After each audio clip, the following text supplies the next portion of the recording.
김종배 시선 집중. 여러분 안녕하십니까? 김종배입니다.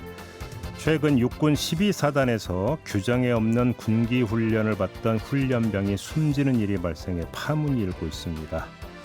군내 사건, 사고 잊을만 하면 반복되는데요. 도대체 왜 근절되지 않는지 일부에서 짚어보고요. 다문화 가정이 점점 늘어나면서 다문화 초등학생들의 비율 역시 꾸준히 증가하고 있죠. 이 때문에 일부 학교에서는 다문화 학생들과의 분반을 요구하는 한국 학부모들의 목소리도 나오고 있다고 하는데요. 이 문제 어떻게 봐야 될지 2부에서 자세히 이야기 나눠보겠습니다. 6월 1일 토요일 김종배의 시선집중 광고 듣고 시작합니다.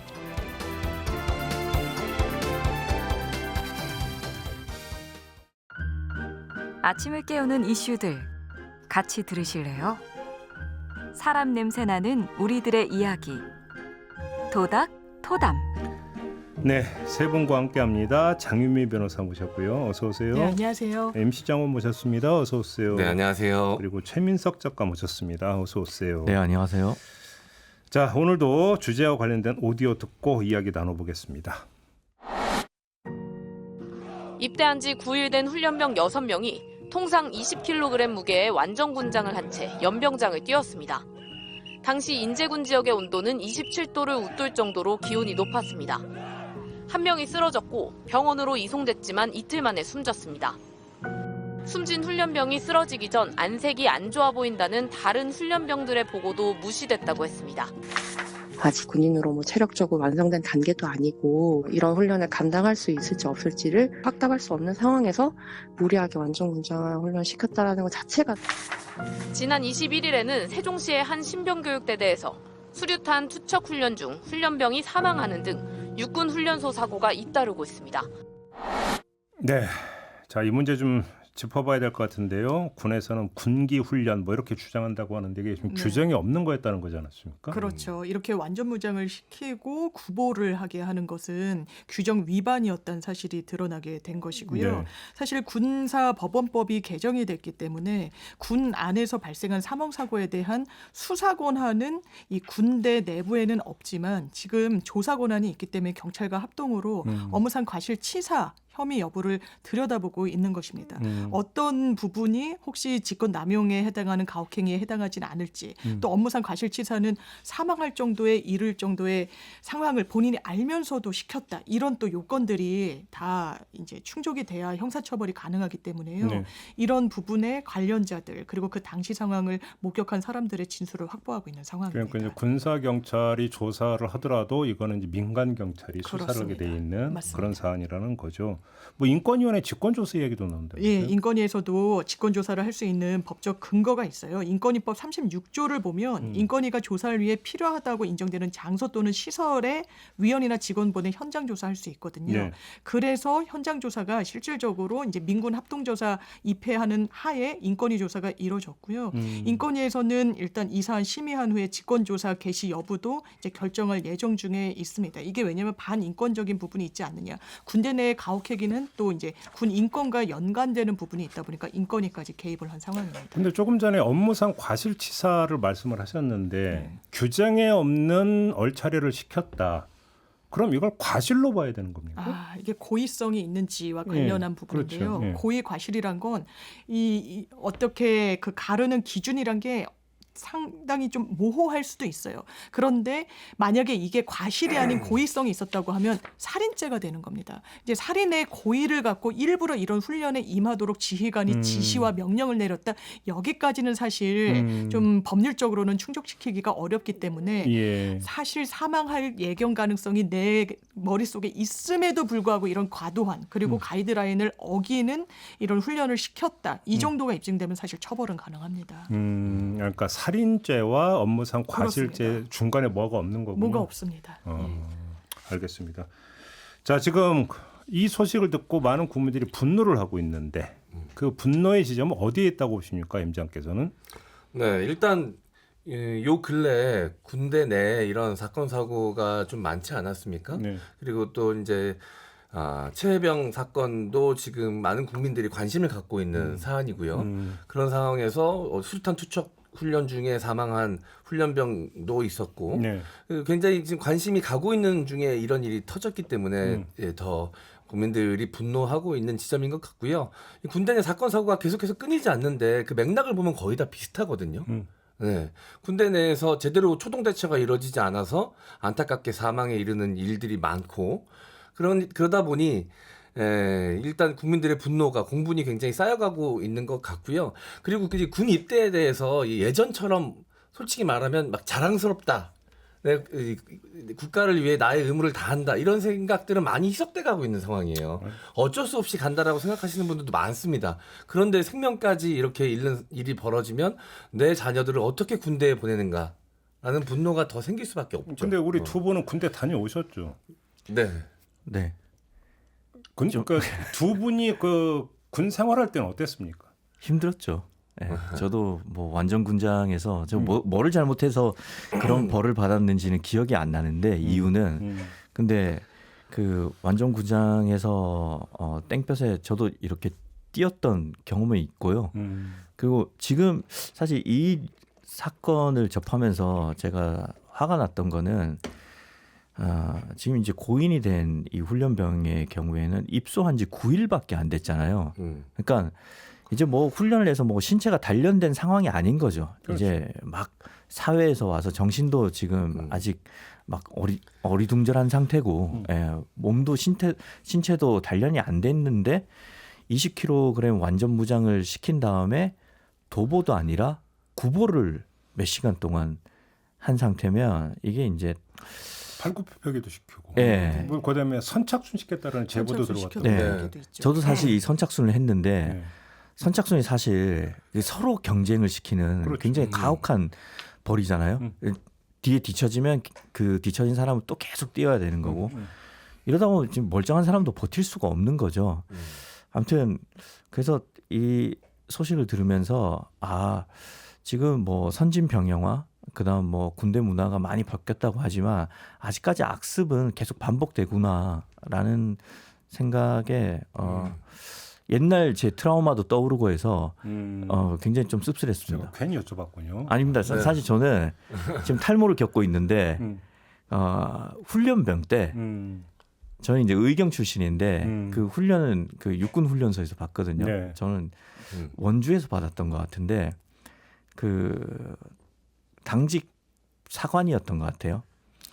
저 뭐 사소한 이유로 저한테 이제 그 소위 말하는 원산 폭격이라는 걸 시켰는데 옛날에 많이 시켰죠. 예. 네. 근데 그게 한 5분 이상만 해도 정말 힘들거든요. 목이 그러니까 머리를 그냥 시멘트 바닥에 박고 있는 건데 손을 등지고 근데 그 사람이 술이 취했어요. 술이 취한 채로 시키고 자기가 얼차례를 내렸다는 걸 잊어버리고 가버린 거예요. 참. 그래서 저랑 제 동기 한 명이 30분 넘게 진짜 그 상황을 견뎠는데 나중에 누가 와서 야, 너 여기서 뭐 하는 거야? 그래서 이제 돌아갔는데 저는 그때 두피가 많이 손상돼서 아직도 네. 탈모가 일어난다고 혼자 그 생각을 하고 있거든요. 아무튼 네. 그런 경험들은 군필자라면 뭐 한두 번쯤은 다 겪고 있을 거예요. 그렇죠. 군대 다녀오신 분들 중에 사연 없는 분은 안 계실 겁니다. 근데 저는 이번 사건 보면서 저도 이제 개인적 트라우마가 자꾸 떠오르는 것이 저도 훈련 중 사고가 좀 생겨가지고 제 동기가 유일하게 한 명 자대 배치 같이 받은 동기가 유일하게 한 명이 있었는데 훈련 중에 실성을 했어요. 어이고.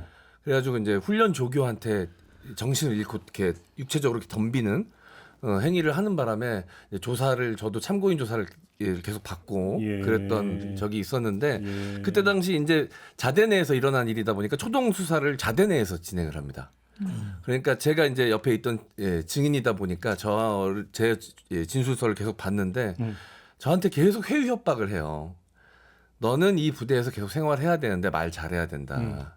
왜냐면 앞에 계속 구타 행위가 있었고 훈련 내용 중에 가혹한 행위가 있었는데 이런 것들에 대해서 네가 이실직고해서 수사에 영향을 끼치면 네 군생활에 문제가 생길 수 있고 압박이 가해질 수 있다라는 식의 이야기를 계속 흘립니다. 그러면서 조소를 계속 받아요. 그러다 보니까 저도 제 기억에 대해서 이제 희미해지고 자신 없어지고 두려워지고 막 이렇게 조사를 받았던 기억이 있다 보니까 군에 대한 이 불신감 같은 게 알게 모르게 자리 잡는단 말이죠. 제대 후에도. 그러니까 이런 사건이 벌어지고 나면 또 이게 언론에 공개되지 않는 뭔가가 있겠구나라는 의심부터 하게 되는 거죠. 근데 사유가 간밤에 떠들었다라는 게 사유라면서요. 맞습니다. 네. 그렇죠. 그러니까 이건 또 권위주의와 우리의 그 권위주의와 군대 문화 이게 이제 합쳐진 거고 이걸 보면서 이제 사건이 단순한 그 군대 내에서의 위계 질서를 잡는 방법 이 문제가 아니라 되게 우리 사회에 여러 문제가 뒤섞여 있는 게 일부에서는 군인들이 자꾸 휴대폰을 쓸 수 있게 해주니까 군기가 안 잡히는 게 아니냐라는 의식. 그러니까 당연히 한 사회에 기술혁명이 일어나면 거기에 따른 의식도 전환이 되어야 되거든요. 그러니까 근데, 여기서 이제 본질적으로 들어가는 게 도대체 군기라고 하는 게 뭐냐 이거잖아요. 그 문제는 결국은. 그러니까 그걸 받아들이지 못하는 문화지체 현상. 그러니까 군대도 새로운 시대 기준에 맞는 방식으로 운영을 해야 되는데 그걸 받아들이지 못하고 권위주의가 있고 또 일부에서는 특히 여군 지휘관들이 많은 곳에서 문제가 많이 발생한다. 그러니까 전혀 다른 이슈인 거죠. 페미니스트 논쟁이 또 여기에 가세돼 있고 이번에 이제 이 사망한 훈련병 같은 경우는 병원에 갔는데 의료 파업 때문에 병원을 막 여기저기서 돌았다는 거예요. 여기서도 안 받고 저기서도 안 받고. 그러니까 의료 파업 문제. 그러니까 이게 하나의 단순한 사건이 아니라 우리 사회가 갖고 있는 여러 갈등들이 하나의 압축된 사건이라고도 볼 수 있는 거죠. 근데 일단 좀 범위를 넓히기 전에 조금 전에 말씀 우리가 이제 사실 군대를 벗어나서 일상 사회생활하거나 이럴 때에도 이런 말을 많이 해요. 빠져가지고 이런 말을 많이 해요. 많이 하죠. 여기서 빠졌다는 게 뭡니까? 기강이 빠졌다는 거죠. 자, 그럼 도대체 기강이 뭐냐? 그럼 군기가 뭐냐? 그다음에 그러면 원하는 군기의 그 모형이 뭐냐? 이것이 이걸 지금 짚어봐야 되는 거잖아요. 그러니까 그렇죠. 떠들었다는 것은 빠진 행위로 지금 본 거잖아요. 맞아요. 그러니까. 왜냐하면 이번에도 얼차려를 시켰다라고 하는데 이제 얼이라는 게 정신차려 뭐 이런 뜻이잖아요. 그러니까 기강을 잡겠다라고 해서 무리한 사실상의 가혹행위를 한 부분인데 이 부분과 관련해서도 군이라는 특수성에 대해서 좀 더 방점을 찍는 입장에서는 그렇다면 이 정도 훈련을 어느 정도까진 허용이 돼야 되는 거냐, 이 정도도 못하는 거냐 이런 목소리도 일부에서 나오는 것 같더라고요. 물론 이 사안은 정말 가혹행위고 업무상 과실치사에 저는 해당한다고 봅니다만 일단 제가 부승찬 이번에 이제 당선이 되신 분인데 국방부 대변인 하셨잖아요. 그분이 쓰신 책에 제가 이런 문구가 대단히 가슴에 남았었어요. 모든 공무원 직종 중에 군이라는 그 공무원은 목숨을 내놓는다는 걸 전제하는 직종이라는 거예요. 국가를 위해, 국민을 위해. 그래서 특수성이 분명히 있고 거기에 수반되는 강도 높은 훈련이 따라가야 되는 것도 맞지만 저는 정말 가슴이 아팠던 게 이 숨진 훈련병은 한 일간지에서 제목이 숨진 훈련병 근육이 녹았다 이렇게 돼 있더라고요. 이게 정확하게는 횡문근 융해증이라는 건데 근육이 급격하게 녹을 정도의 어떤 운동량이 있다는 겁니다. 자발적으로 운동해서는 당연히 되지도 않는 것이고 이 부분과 관련해서 그렇다면 지금 아까도 살짝 짚어주셨지만 여선 중대장이라서 그런 거야? 뭐 이런 억측이 좀 난무하고 이런 좀 난맥상이 이번 사건을 통해 드러난 것 같습니다. 사실 아까 우리 최 작가님도 말씀하셨지만 신병들은 이렇게 강도 높은 훈련이나 이 얼차려를 시키지 않거든요. 근데 굉장히 이례적으로 이렇게 좀 완전 군장까지 하고 연병장을 뛰었다는 거는 솔직히 자대 배치 받고도 흔히 요즘 군대에서 흔히 하기 쉽지 않은 경험인데 9일밖에 안 된 이 신병 훈련병을 이렇게까지 얼차려를 줬다라는 게 저는 일단 굉장히 납득이 잘 안 되는 상황인데 이게 이 지금 젊은 세대들의 문화가 급격하게 바뀌고 있는데 군대는 원래 그 특성상 굉장히 폐쇄적이고 보수적이지 않습니까? 그러니까 변화에 빠르게 대처하기가 힘든 조직이다 보니까 이렇게 빠르게 변화하는 젊은 세대들을 맞춰가기 힘들다 보니까 어떻게 보면 상급자들 사이에서도 이런 불만과 어떤 방향성을 잃은 듯한 모습들이 더 이게 대비되는 것 아닌가라는 생각이 듭니다. 옛날 생각에 머물러 있는 이 상관들은 계속해서 변화되는 이 신병들의 어떤 이 생활 태도나 생각 같은 것들이 더 마음에 안 들고 불만으로 다가올 수 있겠죠. 그렇죠. 이런 것들을 좀 가혹하게 이 훈련을 시키는 것으로 표출된 것이 아닌가라는 생각이 좀 듭니다.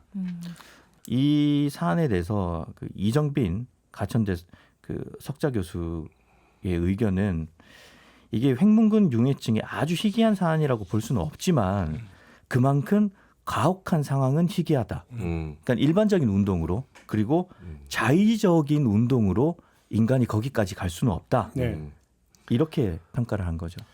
제가 봤을 때는 이 9일밖에 안 됐고 그러다 보니까 본보기를 좀 보여주고 싶었던 것 같아요. 근데 내 기강을 좀 잡으려고 훈련병들 모두를 이렇게 좀 가혹하게 이 처벌을 주기는 좀 힘든 상황이다 보니까 본보기로 이제 걸린 이 상황에서 좀 제대로 이제 혼을 내줘야 다른 훈련병들도 따라올 것이다라고 생각해서 무리하게 이런 얼차려를 시킨 것이 아닌가라고 좀 개인적으로 좀 추측이 듭니다.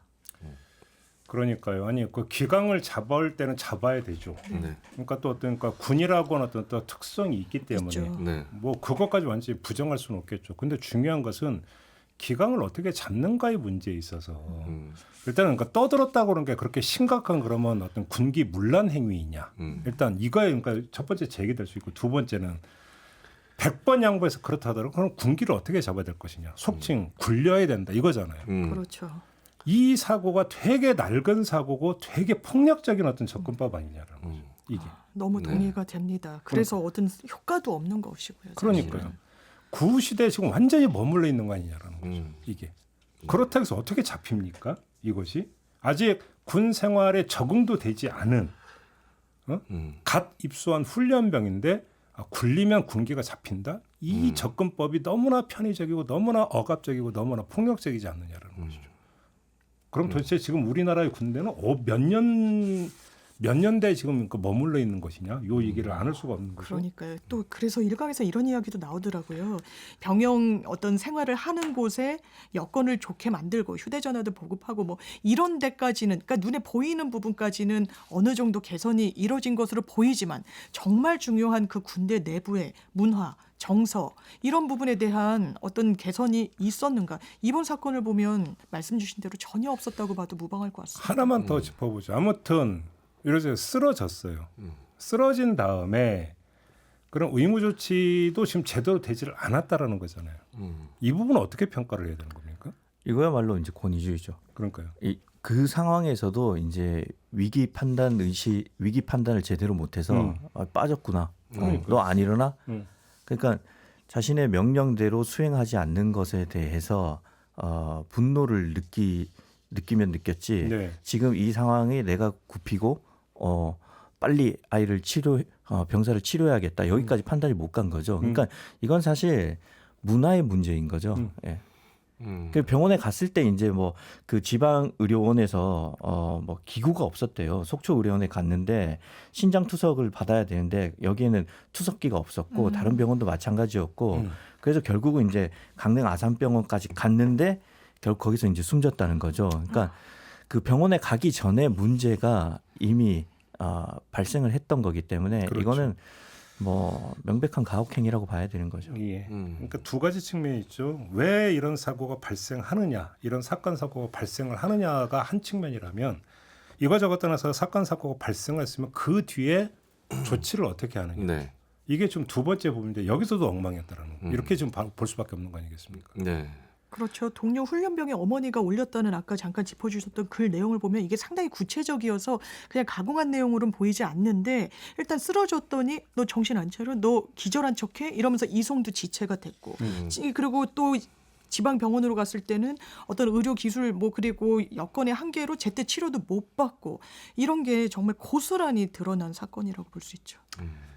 자, 군과 정부가 뭘 어떻게 해야 된다고 생각하십니까? 결론 삼아서. 일단 뭐 이 장병들의 이런 어떤 이 문화나 어떤 그 특성 같은 것들이 계속해서 좀 빠르게 변화하는 시기이다 보니까 이런 것들을 좀 따라갈 필요가 있거든요.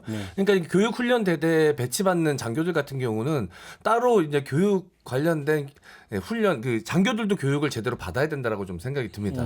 이 장병들의 특성을 좀 파악하고 이들을 가르치고 지도할 수 있는 지도력을 키울 필요가 있는데 그런 것들이 좀 군대 내에 잘 안 되어 있거든요. 그러니까 저는 한편 그 생각을 해요. 그러니까 이게 정말로 자, 군 간부와 네. 훈련병이 나이 차이가 나면 몇 살이나 차이가 그러니까요. 나느냐. 네. 그것이 네. 뭐 사단장님이라면 모르겠어요. 네. 그것도 아니잖아요. 초급 간부라고 하면 나이 차이가 나면 얼마나 나가는지 이런 게 그러니까 세대 차이에서 발생하는 의식차, 네. 문화차 이것이 결국은 이렇게 귀결돼 이렇게 보기는 힘든 부분 아닙니까? 네. 네. 그것이 응? 군 내부의 어떤 그 독특한 그래도 된다라고 하는 네. 뭐 전통 비슷하게 미화되어 있는 네. 그 무엇 사실 이거 이제 직시할 때가 되지 않았느냐 그 얘기를 안 할 수가 없는 거죠. 제가 이제 군대를 좀 늦게 가서 이 장교들이 저보다 나이가 어린 경우가 많았거든요. 그러니까 저를 더 가혹하게 훈련을 시키더라고요. 나이가 본인들보다 많다는 이유로 혹시라도 이제 선 넘은 행동을 할까 싶어서 초장에 군기를 잡아야겠다. 생각이 말 그대로 초장에 잡아야 된다. 그런 생각에 좀 더 이게 좀 제 입장에서 좀 가혹하게 대하는 측면이 있었는데 말씀하신 대로 이제 장교들하고 장병들하고 나이 차이가 얼마 안 나다 보니까 이 적법한 방법이 아닌 다른 방법을 통해서 군기를 좀 확실하게 잡아서 나의 지시를 잘 따르게끔 만들어야겠다라는 생각이 무리하게 작용된 건 아닌가라는 생각도 드네요. 그러니까요. 알겠습니다. 첫 번째 주제는 이렇게 좀 그 마무리 좀 해야 될 것 같고요. 나라를 지키러 갔는데 내 한 몸 지키지 못하는 이 현실은 이건 문제는 심각하다. 이 얘기를 좀 정리를 좀 해야 될 것 같습니다. 이렇게 좀 마무리하고요. 잠시 전하는 말씀 듣고 두 번째 주제로 넘어가겠습니다.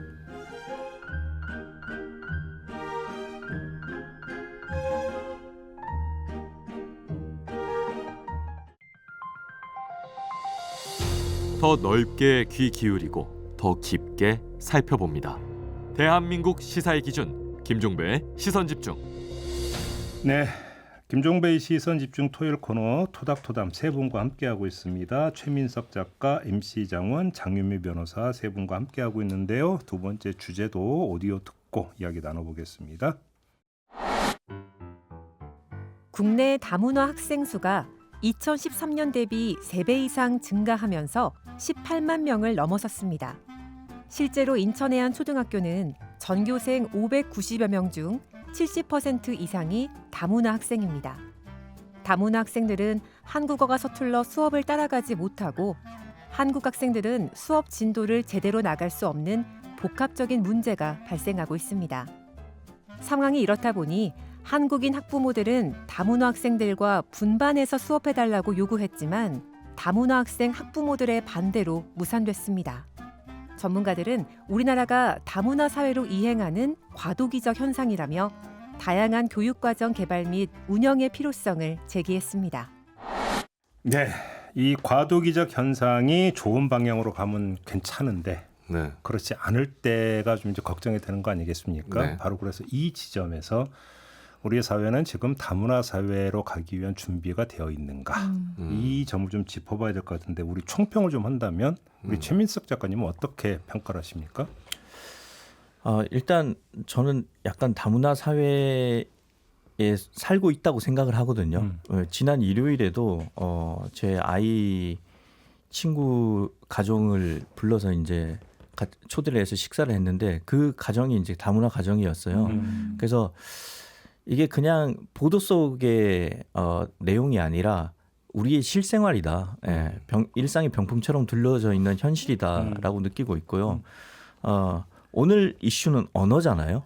예, 해외 사례도 봐야겠지만 사실 언어는 그냥 다문화 가정의 아이들이 이 사회에서 커갈 때 이 아이들의 가치관을 존중해준다 이런 관점으로 볼 것이 아니라 이 아이들을 제대로 성장하게끔 우리가 도우려면 언어야말로 정말 가장 기초적이고 가장 중요한 자립 도구가 되는 거거든요. 그래서 이거는 확실히 뒷받침을 해주는 시스템으로 가야 된다고 생각합니다. 그러니까 어떤 현상이 지금 벌어지고 있는가? 가정통신문이 네. 다국어가 된다. 그렇죠. 그런 학교도 있다라는 거죠. 왜냐면 러시아어로 다문화 가구 아이들이 나오고 많으니까. 그다음 입학을 환영하는 메시지도 학교 정문에 한글과 러시아어로 같이 쓰여 있고 예, 수업에서 아이들이 막 60-70%가 넘는 아이들이 이제 학생들이 러시아 아이들이다 보니까 선생님은 한국어로 수업을 하는데 네. 수업이 사실상 진행이 안 되고 그냥 공허한 한국어만 떠돌고 있는 현실이 되는 거죠. 근데 이게 사례를 찾아보니까 너무 다양하더라고요.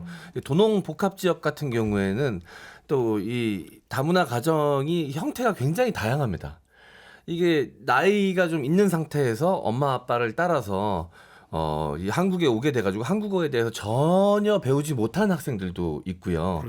그리고 또 엄마나 아빠가 한국으로 이제 한국 사람과 결혼을 하게 되면서 한국에서 태어나서 한국어를 쓰면서 자랐기 때문에 엄마나 아빠 중에 한 명이 외국인이긴 하지만 본인은 한국인으로서 한국어도 다 전혀 문제 없이 구사하는 친구들도 있고요. 워낙 이런 다양한 사례들이 막 혼재되어 있어서 이 하나의 정책만 갖고 이게 조절하기는 너무 힘들 것 같고요. 또 지역별로도 굉장히 또 다양한 사례들이 있습니다. 그렇죠. 지금 말씀을 잘 해주셨는데 지금 보도에서도 용어가 혼재되어 있는데 우리는 이제 얘기를 할 때 개념을 좀 정리를 해야 되는 게 다문화 가정이라고 하는 것은 부모 중에 한 명이 한국인입니다. 부모 중에 한 명이 한국인이고 다른 부모가 외국인이라서 그 가정에서 태어난 아이를 다문화 가정의 아이라고 하는 거고 지금 이제 많은 사람들이 우려하고 있는 한국어를 전혀 못하는 아이들은 사실상 이주 노동자 가정의 아이들인 거예요. 부모 두 쪽이 다 외국인인 거죠. 그러니까 다문화 가정인 경우에는 부모 중에 한 명이 주로 이제 농촌의 경우 아빠가 한국인이고 엄마가 베트남, 필리핀 뭐 이쪽 출신인 거죠. 그런 아이들은 한국어를 잘합니다. 예. 크게 문제가 되지 않아요. 그런데 안산이나 인천이나 이런 공단에 이주 노동자 부부가 아이를 낳은 채로 와서는 온 경우에는 부모들이 한국어를 못하기 때문에 집에서 한국어를 못 배웠고 이 아이들은 학교를 가면서부터 한국어를 배우는데 학교에 가보니까 자기뿐만 아니라 다 외국인인 거죠. 그러니까 이 경우가 문제가 되기 때문에 지금 우리는 그냥 다문화 가정이라고 해서 다 혼용하고 있는데 다문화 가정, 이주민 가정을 좀 분리해서 이해해야 될 필요는 있는 거죠. 근데 그 비율이 굉장히 상당히 높나요? 실제로 굉장히 다문화 초등생 비율 굉장히 늘어나고 있습니다. 일단 그 한 부모가 외국인인 경우를 다문화라고 이제 지칭한다고 설명 주셨는데 2014년도 그러니까 한 10년 전만 해도 6만 8천 명 정도인데 지난해는 18만 그 한 3배 정도가 뜬 거예요. 그리고 같은 기간 다문화 학생 비율 1.1% 정도. 그러니까 100명 중에 1명꼴이었는데 3.5%로 늘어났고요. 네. 이게 통계청 집계를 보면 이주 배경 인구가 굉장히 또 많이 늘어났다라는 점. 앞으로도 더 늘어날 거라고 이야기가 나오고 있는데 실제로 초등학교에서도 그렇다는 거예요. 인천의 한 초등학교 경우에 절반이 넘는 거예요. 근데 요즘 부모들이 의식 수준도 많이 좋고 이러니까 20-30% 정도의 비교적 소수고 우리가 다수일 때는 그래 소수인 친구들과 잘 같이 지내는 것도 이게 배움의 한 과정이다. 교육의 한 과정이다라고 했지만 절반을 넘어서고 이게 언어의 장벽 문제로 조금 수업에도 지체가 되니까 이거 분반해달라. 이런 요구도 했지만 그건 오히려 다문화 가정의 부모들이 분반은 안 된다. 이래서 또 이게 결렬되기도 하고 그래서 약간의 갈등 요소가 있는 건 사실인 것 같아요. 지금 이제 거기가 인천인데 인천에 이제 그 미음 초등학교인데 여기는 전교생 590여 명 중에 70% 이상이 다문화 학생입니다. 그래서 이쪽으로 학교를 배정받았다 그러면 부모들이 아예 그 전에 이사를 가버리는 거예요. 그리고 심지어 교사들도 이쪽으로 근무지를 받는 거를 꺼려하고 그 이게 이제 그 인천뿐만 아니라 안산에서도 다문화 학생 비율이 40%대에서 이제 97%대에 이르는 학교들이 산재하거든요. 서울에서도 다문화 학생 비율이 70% 이상인 초등학교가 2곳, 40% 이상인 곳은 중학교를 포함해서 10곳인데 근데 조금 이게 좀 더 되짚어봐야 되는 게 중앙일보에서 조사를 한 게 있어요. 다문화 초등학생 비율이 10% 이상인 곳이 그 전국에 229개 시군구 중에 56곳, 즉 거의 한 25% 정도 되는 거죠. 그중에 이제 비율이 높은 게 전남 한평군 여기 20%예요. 경북 영양 20%, 전남 신안 20%, 전북 임실 19.5% 뭐 이런 순인데 반면에 다문화 초등학생 비율이 1%도 되지 않는 곳은 전국에서 3곳뿐이라고 합니다. 그 3곳이 어디냐? 서울 강남 0.7%, 서울 서초 0.9%, 경기도 과천 0.7%. 자, 이게 보여주는 바가 우리 사회의 그 소득과 계급 문제와 연관이 돼 있다는 걸 딱 보여주는 거죠. 네, 여기 지금 좀 갈라서 좀 얘기를 해야 되는데 조금 전에 이제 최민석 작가가 말씀하신 대로 이주민 가정의 자녀. 네. 사실 이거라고 한다면 예를 들어서 외국인 학교라는 게 있어요. 네. 그렇죠. 그러니까 상암에도 이제 저기 있죠. MBC 옆에도 하나 네. 외국인 학교가 있어요. 그러니까 네. 특정 국가 출신의 외국인이 만약에 밀집한 지역 같은 경우에서 외국인 학교를 연다든지 네. 이런 게 하나의 대안이 될 수 있죠. 물론 현수라는데도 또 돈 이런 게 들어가기 때문에 한계가 있겠지만, 네. 근데 이제 저희가 지금부터 이야기하는 부분들은 그게 아니라 이제 다문화 자녀.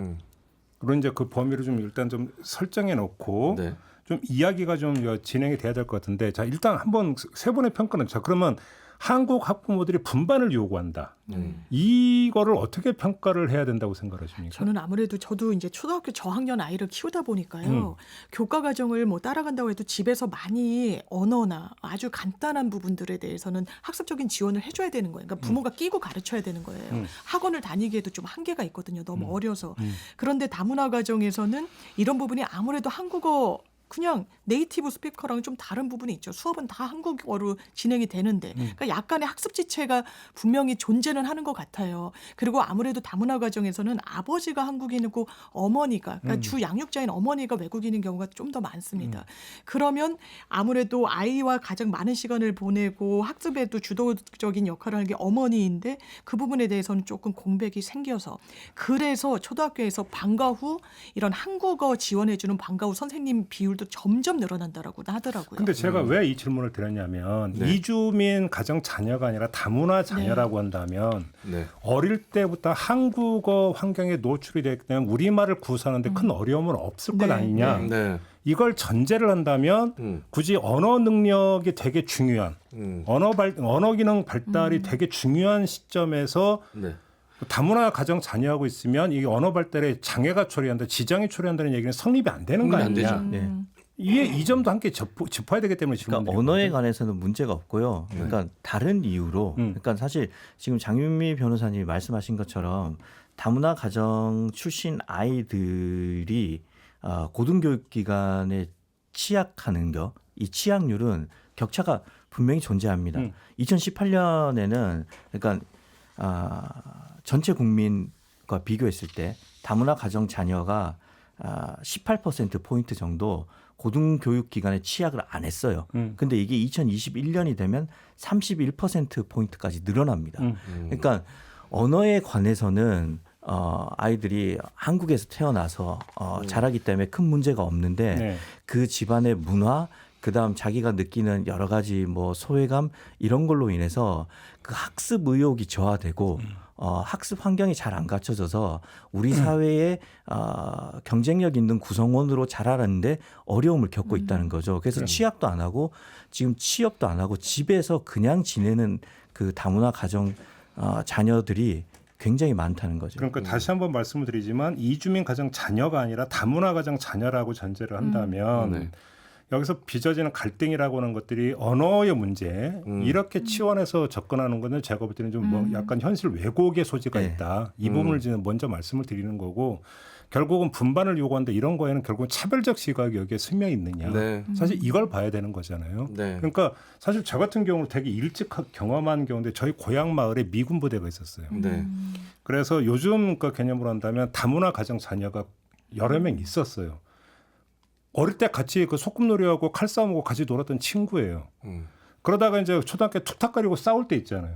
싸우면 그 다음에 다른 말이 나와요. 친구 사이에서.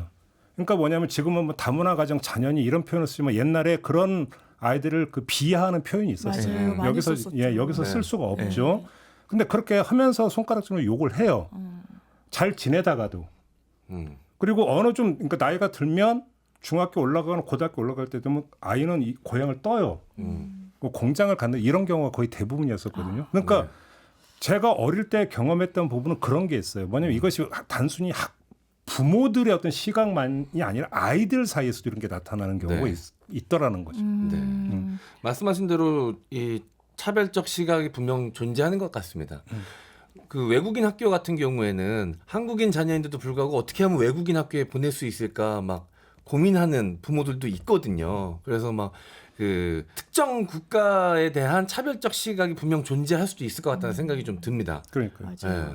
그래서 제가 20대 한 중반 정도 여성분한테 물어봤어요. 학교 다닐 때 실제로 다문화 친구들이 많았냐 했더니 실제로 한 반 단위에 여러 명이 있었대. 이렇게까지는 이야기를 못해도 한 학년에는 여러 명이 있었대요. 근데 그 친구들이 약간 부모의 국적에 따라서 외모적으로 나타나는 국가가 있고 한국인들과 대단히 유사한 데가 있잖아요. 네. 근데 먼저 자발적으로 지금 한번 생각해 보니까 뭐 아시아 계통의 부모님이 한 분이 계신 학생들 같은 경우에 나중에 친해지면 이야기를 해도 먼저 아주 선제적으로 내가 사실은 뭐 부모님 한 분이 외국인이셔 뭐 이런 이야기를 하진 않았다고 하더라고요. 그러니까 학생들도 내심으로는 이런 분위기 그리고 주류 사회에 완전히 또 외모적으로 차등이 되면은 한국에서는 좀 그런 부분이 어려운 것도 현실이기 때문에 그런 부분이 있는 것 같습니다. 결국 이건 이제 뭐 사대주의, 민족주의 이런 것과 연관이 있고요. 정리를 좀 하자면, 그러니까 문제가 지금 우리가 우려하고 있는 그 이주민 가정의 문제는 아이들의 언어 적응 문제고 다문화 가정 자녀의 문제는 학습 능력과 그러니까 언어와 상관없는 학습 능력과 취약, 그다음 가정 환경 문제도 있겠고요. 그다음 이제 취업, 그러니까 사회 구성원으로서 온전히 기능할 수 있느냐 이 문제고요.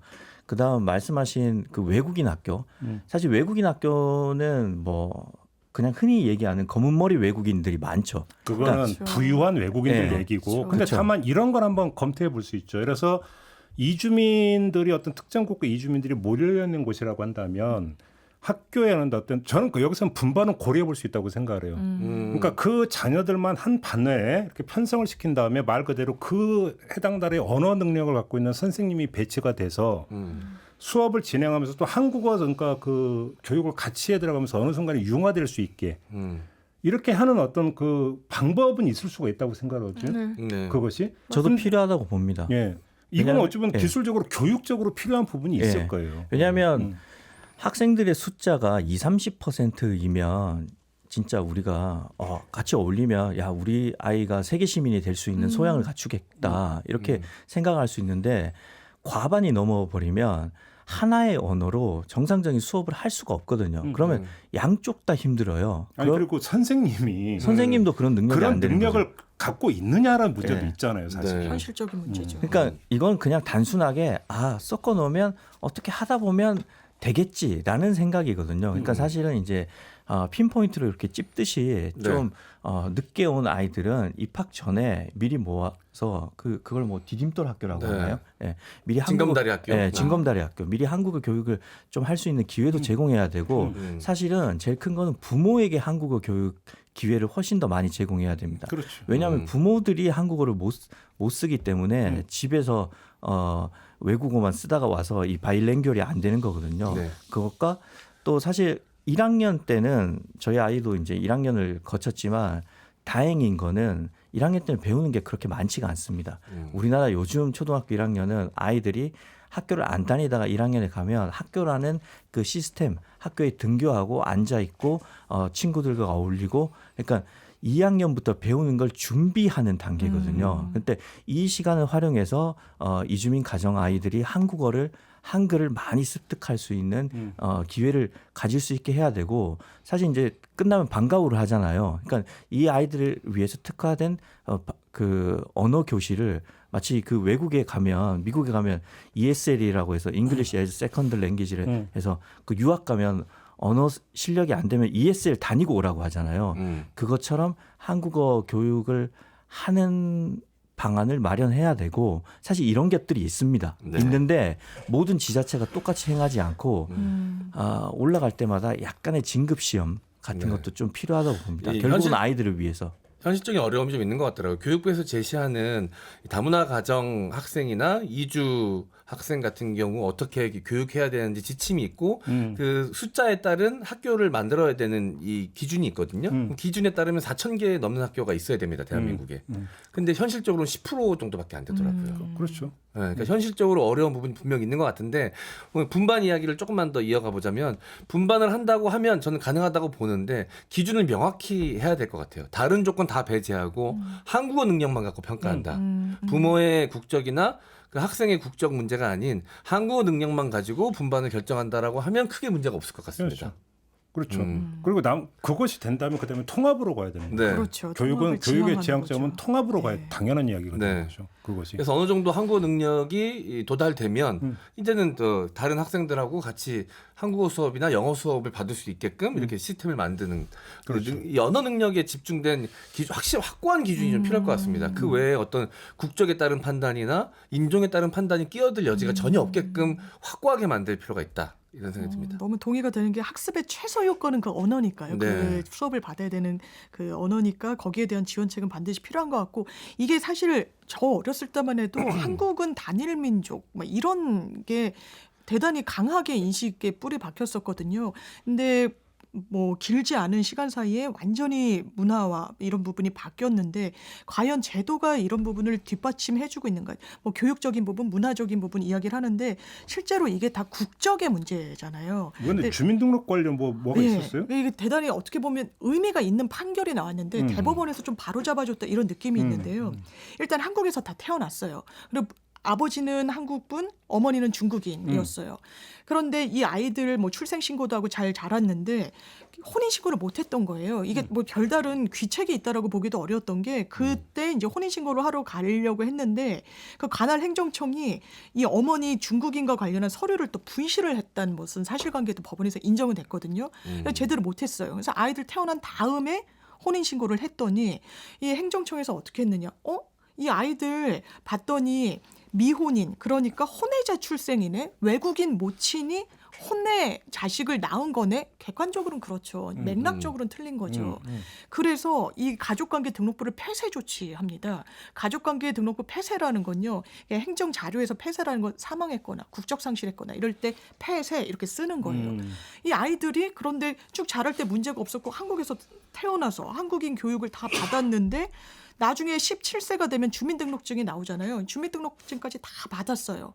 그래서 우리 한국 국적을 좀 확인해달라고 했을 때 안 된다고 했습니다. 법무부에서. 한국 국적인이 아니다. 이거 폐쇄된 거 아니냐라고 해서 재판까지 했는데 실제로 하급심에서는 졌어요. 한국인 아니라고. 국적 줄 수 없다고. 대법원에서 그것도 국적을 인정해줘야 된다라고 했을 때 근거를 뭘 댔느냐. 주민등록증까지 부여했으면 대한민국 국민이다. 왜냐하면 주민등록 번호 그리고 거기에 부합하는 주민등록증이 나왔으면 대한민국 국적 취득했다는 공적 견해를 국가가 표명한 거다. 이 법원의 판시가 과거에도 있었기 때문에 그걸 근거로 한 건데 사실 내부적으로는 이런 맥락이 좀 부당하다는 판단이 깔려 있었던 거죠. 사실 우리 사회에 스며 있는 뭐 그 이 차별적인 시선 이런 얘기는 워낙 많이 나왔기 때문에 오늘 뭐 그 얘기는 이제 뭐 더 되풀이하지 않으려고 이제 했습니다만 하나만 저는 말씀을 드리고 싶은 게 이런 게 있는 거예요. 요즘 뭐 아이돌 멤버 중에 우리가 지금 이야기했던 다문화 가정 자녀가 꽤 있더라고요. 그 얘기 하더라고요. 예. 그러니까 아빠나 엄마는 한국인인데 배우자는 또 외국인인 경우. 우리가 지금 얘기했던 다문화 가족 자녀잖아요. 근데 그런 친구들 보고 우리가 차별적 시선을 갖습니까? 니네 한국인 아니다라고 얘기합니까? 아니지 않습니까?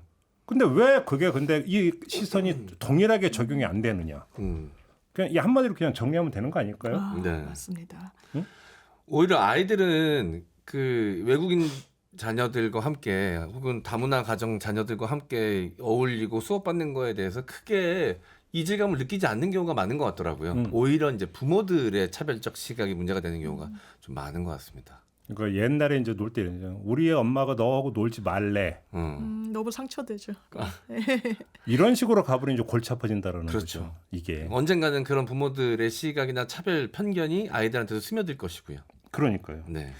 그러니까 뭐 우리가 이제 뭐 미국이나 유럽 사회에서의 어떤 뭐 인종차별 이런 얘기를 많이 하는데 우리 사회는 어떤지 한번 좀 냉정하게 돌아볼 필요는 있다. 이 말씀을 좀 드리고 다만 그게 다문화 가정 자녀니까 우리 애가 쟤네들하고 섞이는 거 싫어. 이런 식으로 가면 이건 좀 문제는 좀 곤란해지는 거 아니냐. 그리고 이미 대한민국은 다문화 사회다. 받아들여야 된다. 이렇게 좀 정리를 해야 될 것 같습니다. 네. 자, 두 번째 주제도 좀 이렇게 마무리하고요. 오늘 토닥토담은 좀 이제 끝내야 될 것 같습니다. 세 분 말씀 잘 들었습니다. 고맙습니다. 감사합니다. 네, 김종배의 시선집중 오늘 준비한 이야기는 여기까지고요. 저는 내일 아침에 다시 인사드리겠습니다. 고맙습니다.